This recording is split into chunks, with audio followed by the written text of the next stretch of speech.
posit the question of being as anything other than the autodidactic delirium of the principium. Contradiction is to concede, ab initio, the vulgar naivete of a consciousness still enthralled by the phantasmata of immediacy. The ANHYPOSTATICal, that which thinks itself as unthought within the crypt of its own impossibility, demands not a phenomenology, but a phaneroscopy, a rupturing of the eidetic veil through which the minimal core is disclosed not as ground, but as the ex nihilo effluvium of absolute self-negation. Here the dialectic ceases its mechanical oscillation between thesis and antithesis, for the sympodial emanation of the real and its spectral double, the eidolon hypertelos, annihilates the very possibility of synthesis, leaving in its wake a kinematic torsion, a spiraling nausea of the concept as it voids itself into the apophatic pleroma. Consider then the autochthonous paradox, the ousia beingness, of that which is only insofar as it is not, and whose is-notness constitutes the sole ontological predicate of its hyperousiological excess. This is not the nihilism of the via negativa, but the cataphatic delirium of a being that, in its very givenness, withdraws into the asemic glyph of its own unpronounceability. The logos here is not speech but stutter, a palindromic recursion of phonemes collapsing into the glossolalic voidance that Hegel, in his lesser-known fragments on the aborted system, termed dies erisum disdenkens, the rending of thought. To think this rending is to participate in the autoschediasm of the absolute, a self-lacerating performance, wherein the subject, as both sacrificer and sacrificed, becomes the holocaustic medium through which the universal consumes its own finitude. The Hegelian triad, being, nothing, becoming, is here supplanted by a quadripartite maelstrom: prosthesis, the phantom limb of the real; anamnesis, the cryptomnesia of the unborn; apophasis, the unsaying of the Sayyid; and ekphrasis, the impossible description of the indescribable. These are not categories but anti-categories, each a nubious strip of signification that inverts itself into its own annihilation. Let us examine the first, prosthesis. Prosthesis denotes the illusory supplement by which the subject sutures the wound of its own ontological insufficiency. Yet this suture is neither additive nor subtractive.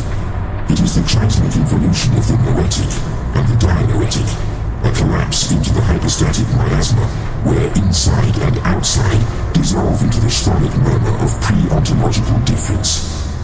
To grasp this is to endure the ecliptic torsion of reason, wherein the Kantian demon sich is unmasked as the demon nicht, the thing is not, whose sole attribute is the autophagic consumption of its own predicates. Herein lies the paralactic, fascia, the realization that the transcendental apperception is not a unity, but a fractal disaggregation, a shattering of the each denker into infinite specular shards, each reflecting not the self, but the aborted telos of a cosmos perpetually, miscarrying its own genesis. The Hegelian Aufhebung, sublation, is thus exposed as a pious fraud, a pacifying narrative imposed upon the schizoid vertigo of a reality whose only law is contradiction without resolution. If traditional dialectics moves toward the Santalea, consummation, of the absolute idea, the hyperdialectic propels us into the aorist abulia, the timeless paralysis of a will that cannot will itself. This is the aporia as apotheosis, the glorious shipwreck of reason upon the shoals of its own unthinkability. The categorical imperative mutates here into the cathectic implosive, a compulsion to detumesce, from detumere, to unswell, the pneuma until it implodes into the punctum caecum of its own extinction. Let us be clear, this is not annihilation, but trans-annihilation, a via crucis, wherein the cross is replaced by the Klein bottle, a symbol of the subject's topological suicide, its inversion into a manifold where sacrifice and resurrection are rendered indistinguishable.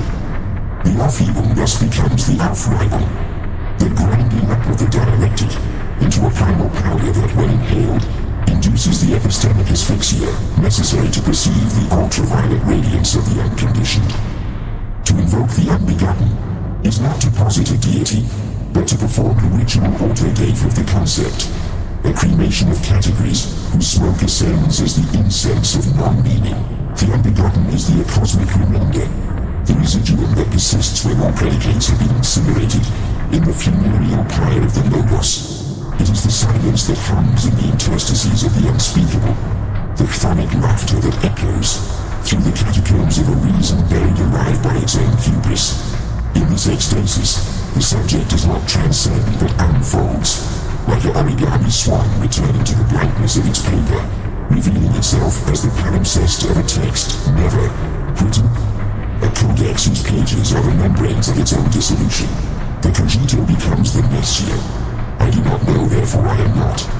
Yet this not is not negation, but the affirmative voidance, the yes hidden in the no, the plenum disguised as vacuum. We conclude not with synthesis but systasis, the hemorrhaging of the dialectic into the white noise of the absolute. Here the philosopher's stone is not found but shattered, its fragments scattering into the aleatoric void where meaning is born from the parthenogenesis of chaos. To write this is to inscribe with invisible ink on the vellum of the real, to trace the sigils of a gnosis that erases itself in the very act of being deciphered. Thus, the treatise ends as it must, not with a period, but an ellipsis, a trail, of breadcrumbs leading not out of the labyrinth, but into its centripetal heart, where the Minotaur is revealed as the autosota, self-savior, whose claws are the quills of our own unwriting.